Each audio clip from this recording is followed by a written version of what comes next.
Liberty Nation with Tim Donner. So what to make of all those polls showing Joe Biden in the lead, or more likely Trump trailing, since almost no one's enthusiastic about Joe Biden? As we approach Election Day in less than 3 months, almost all the polls were wrong in the last election, and what exactly has changed this time? What have these polling firms changed since 2016 that should make us trust them this time around after their historic failure last time around? Joining us to discuss this is the polling and gaming analyst for LibertyNation.com, among his other titles, and author of the Political Horse Race series, including the latest edition entitled Has the Tide Turned for Trump? That is Mark Angelides, and he joins us now. Hello, Mark. Hi, Tim. Thanks for having me on. Always a pleasure. Now, you write that polls are starting to tighten in the presidential election, and maybe they'll continue to tighten, but what can you point to in the way of a trend rather than just a blip on the radar? Well, that's the interesting thing. A lot of people are looking at blips, but what you should really be looking for is the trends.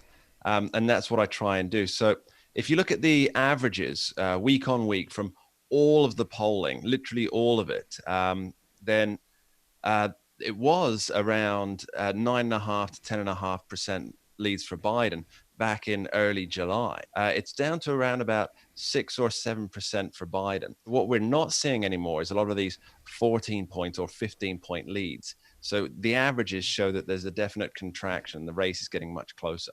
Well, you write, quote, as riots rage across the country, it seems Trump's law and order agenda is convincing those who are trying to deal with the devastation. On what basis do you make that claim? Again, that's due to digging deeper into the polls. So when the pollees are asked, for example, things like who's best at dealing with COVID or racial fairness, that they hand it over to Biden, that he wins those hands down. But in the same polling, these people are saying they don't want like a lawless state. They actually do want police in the community, and they want them well funded. So COVID, it's on its way out, and it'll become less of an issue the closer we get to November. But crime, and this is mostly in Democrat strongholds, of course, getting close to the election, it's actually going up. So when you hear Joe Biden calling police or law enforcement the enemy, he's backing very much the wrong horse if he wants to win.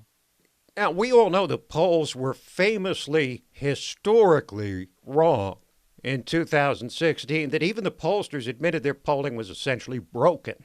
What, if anything, have these polling firms done in the meantime to repair what was broken and revive confidence in their ability to make meaningful forecasts? And which of the polls, in your view, objectively are the most reliable? Well, so firstly, strangely, I think very few pollsters have really changed their tactics in how they run their methodologies. But in terms of the most reliable, I'd have to say it's Rasmussen. See, they focus only on likely voters. And their method, what it does, it takes a realistic number of the actual Republican voters into account. So most of your polling, almost all of it, in fact, shows that there is 24% for GOP voters, which is way below Democrat voters and independents. So all these polls give Biden a higher edge.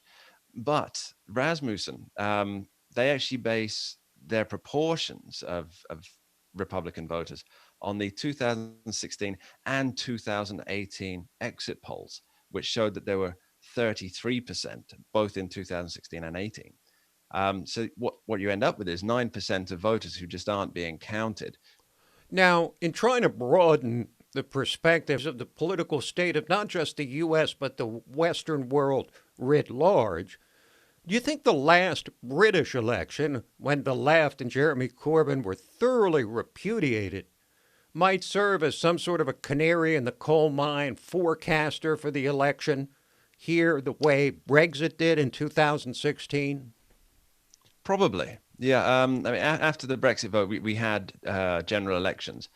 And despite the fear building, the scare stories, and the constant reminder by the media of what a terrible idea the Brexit vote was, Boris Johnson, he won an 80-seat majority based off saying, I'll get Brexit done. They all wanted a return to the status quo, to stay in the EU, to stay within the European Union. And I think that's the real key here for this election as well, Tim. Do voters want a return to the status quo? Okay, this has been fun, but we've run out of time. Mark, as always, thanks so much for joining us. Thanks, Tim.